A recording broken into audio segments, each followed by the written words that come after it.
It may be used to create a piece of art or as the basis of a successful hire business, but whether it's for the interior of an East End eatery, a bar in Hoxton, or a trendy Soho boutique, taxidermy is very much back in vogue.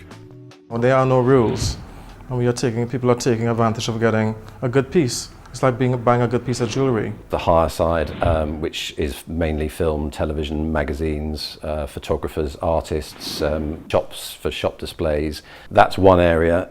Then there's the collectors area and interior designers. We do get a lot of requests for photo shoots with fashion magazines and also fashion houses, basically saying can we do shoots here because they like the environment and they use the animals as part of the props, really. In East London, taxidermy is scattered all around the studio of artist Polly Morgan, along with artworks in various stages of completion. There's definitely been a market for it. The work sells from, in the gallery, it would sell from anything between, for a very small piece, for about £1,000 up to 30,000, maybe more, for this very large installation. Out in Essex, Kim MacDonald has a more traditional take on taxidermy and a more traditional clientele. Obviously we've got the shooting, hunting, fishing fraternity.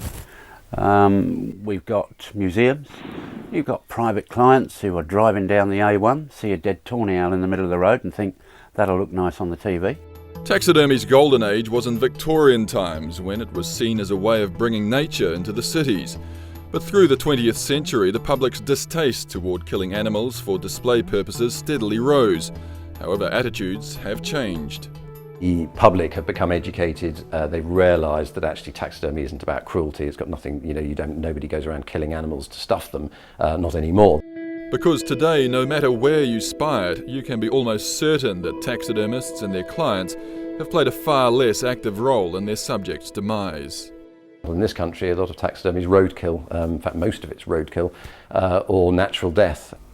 Things fly into windows, cats bring things in. I kind of just put my feelers out really to everybody that I knew. Before you fill your freezer with potential specimens though, you should be aware that with the exception of certain game creatures, any piece created after 1947 requires extensive documentation regarding its origins. You wouldn't believe just how many guidelines there are. Which is why Kim MacDonald specialises in the legal aspect of the craft, providing a website and first-hand advice on the myriad of taxidermy regulations. There are a couple of handfuls of animals which you can basically shoot, game birds included. But when it comes to things like owls, a blackbird, etc., you've got to notify everybody where you got that from, how it died, when it died and where it died. Even the police come to MacDonald for advice on the origin of dubious pieces. Nobody does an absolute perfect job of cleaning something. You're like a taxidermy CSI kind you're of guy. You're a bit of a detective really, and you just have a look and you go, I think that's worthy of further investigation. Industry statistics are few and far between. The number of registered taxidermists in the UK has remained fairly static for the past 15 years. But if you're looking for an investment, auction houses have seen some pieces by well-known Victorian taxidermists increase tenfold in value over the past 10 years.